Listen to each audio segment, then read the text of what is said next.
I didn't expect this. Looking at my capacity testers, each one pulled 81.24 amp hours. In today's video, we're going to perform a review on the eco-worthy 12-volt 300 amp hour battery. Now, this battery is supposed to have a very heavy focus on safety, and we're going to evaluate that. We'll charge it up, do a discharge test, check the full capacity, of course, go over all the specs and features, but then we're also going to tear it open, and it does have a plastic case, so this will be fun. But we'll tear it open, and you'll be able to see what's on the inside, and this will answer the question, is this the right battery for you? All right, so the eco-worthy is fully charged. We're going to connect up our capacity tester next. I didn't expect this. Looking at my capacity testers, each one pulled 81.24 amp hours. So when you add that up, that would be 325 amp hours. It's a 314 amp hour battery.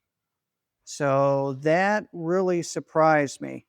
The other thing that was quite odd is when the battery was around 95% discharged. When I checked on the screen at that time, it said it was still 100%. And also, the app said the same thing. So I'll put that up so you can see that.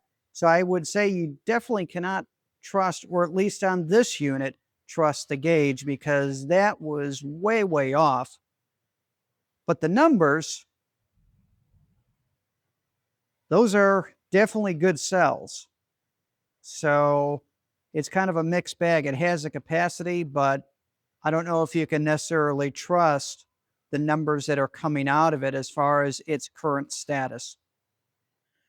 So on the inside, you can first see here's that board up on top that shows the battery status. Of course, the battery was completely drained before I started doing this. Very nice connectors up on top. Everything is very nice and tight. I love these sleeves. That is great job there. You can see here's the BMS off to the side. All of the connections are glued on. So this board's out of the way. I don't know what the tape is. Look at that. You see the Kapton tape there, or Kapton tape? And then it's got this. Who knows? Put it off to the side.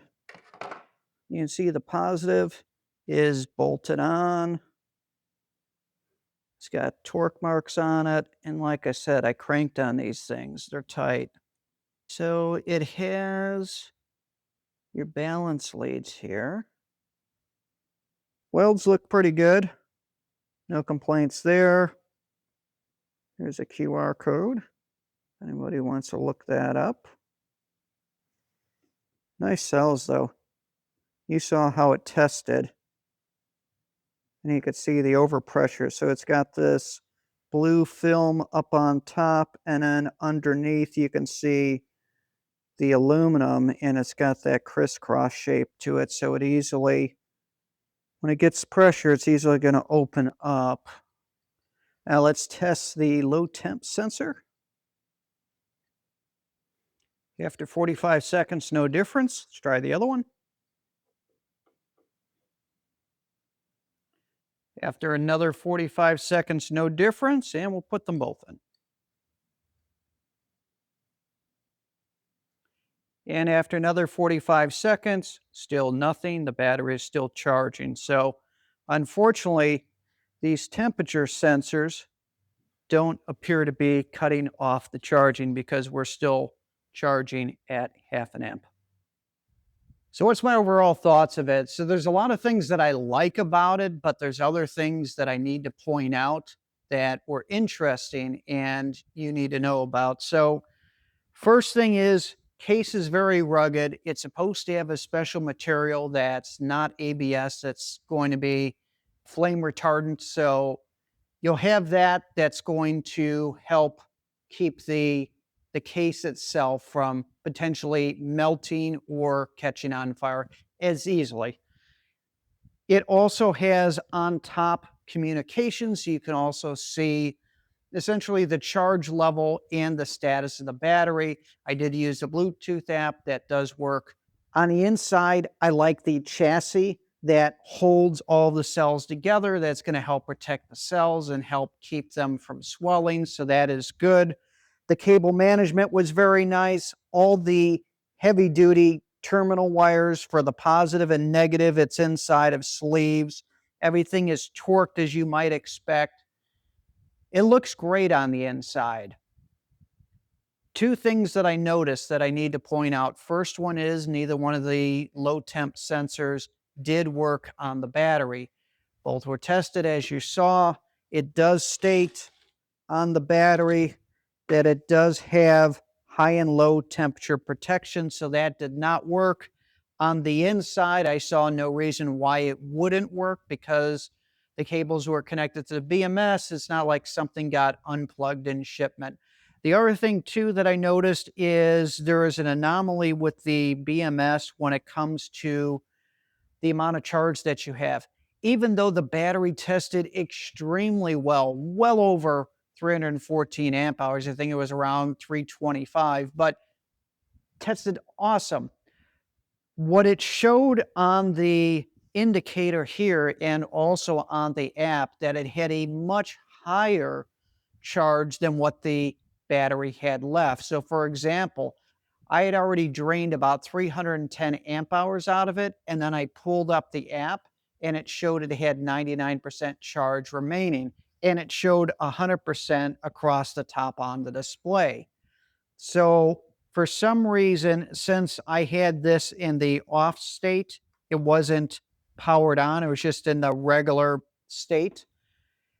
It never noticed that the cells became depleted, but it did show that the voltage of the cells were low. The funny thing is, this display here, this indicator didn't show it, and on the app, it showed the cells were low, but it said 99% remaining. And that could be an issue because you might be using the battery and you didn't, click this in the on position, but the terminals are still hot and you're using this and you're thinking you have a lot of capacity left, but unfortunately you don't, because if this isn't turned on, you wouldn't know. Final thing, and this might be why I got such high readings out of this. As I was charging it up, what I noticed is that the cells weren't balanced that well. They were a little bit off, especially when it hit the upper knee. So I charged at a slower rate at the top. I think I was only putting a few amps into it to the point that it cut off, so it would actually self-balance. My guess is it probably has a passive balancer built into the BMS, similar to my 280s, EcoWorthy 280s. And I'd really recommend switching over to an active balancer, maybe something like a JK BMS that has an active balancer, maybe a couple amps on it. And that way it'll help keep the cells balanced, because otherwise, if you're just quickly charging this up, your cells are going to not stay equal. There's going to be some drift. As I noticed with my 280s, I have to top balance them every few months because otherwise I get cell drifts. Is this a good battery? I leave it completely up to you. I'll have links for it down below. Feel free to check it out. So that's my review. Thanks again for watching Mike's Solar Garage.